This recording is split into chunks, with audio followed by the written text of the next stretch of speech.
The Banjo in the latter 1800s. Fifth in our 7 installments of the history of the banjo with George Gibson. The latter 1800s could be called the heyday of the banjo in North America and beyond. It seemed everybody wanted a banjo, and large manufacturing firms were meeting that demand.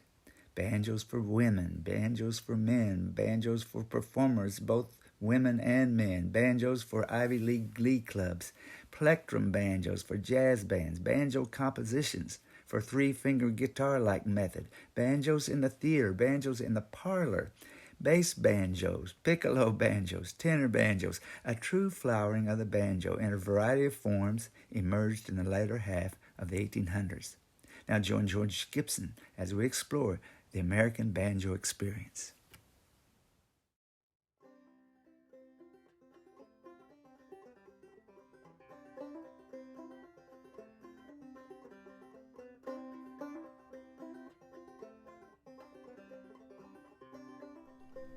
The down-picking style was used in minstrelsy in the 1850s, 1860s. But at the same time, a finger-picking style was being adopted called the guitar style.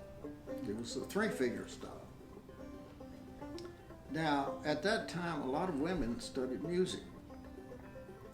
And a lot of people started writing music for three-finger banjo. By the 1870s, it was getting enormously popular. A lot of women were playing this style.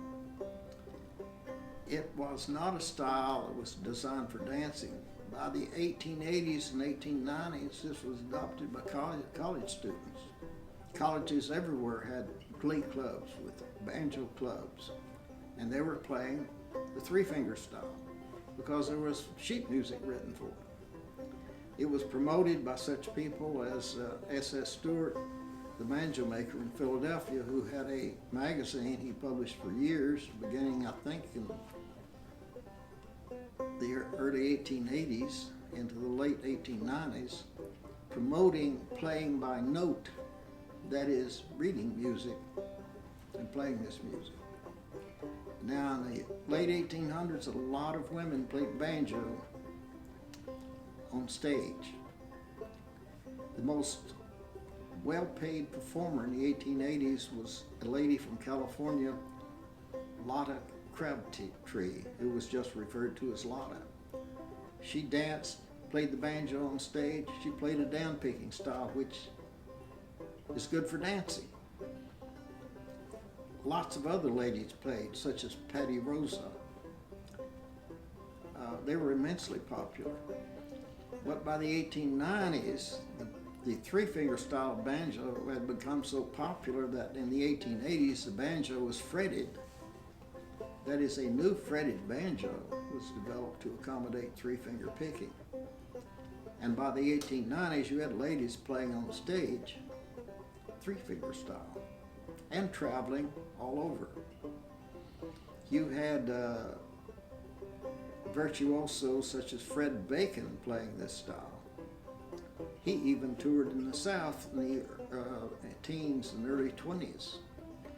I traded with a gentleman in North Carolina who had traded with two elderly brothers who heard Bacon play in North Carolina. And they swore that he had a second banjoist behind the curtain because they said he could not make that music by himself.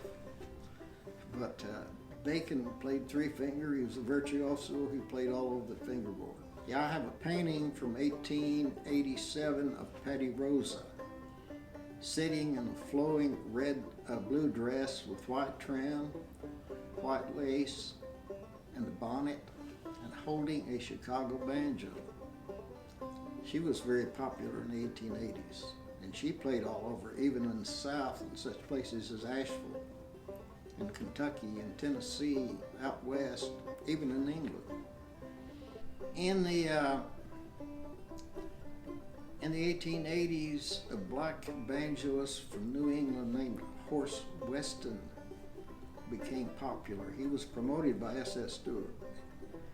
He was a premier down-picking banjoist, And apparently he likely also learned the three-finger picking style.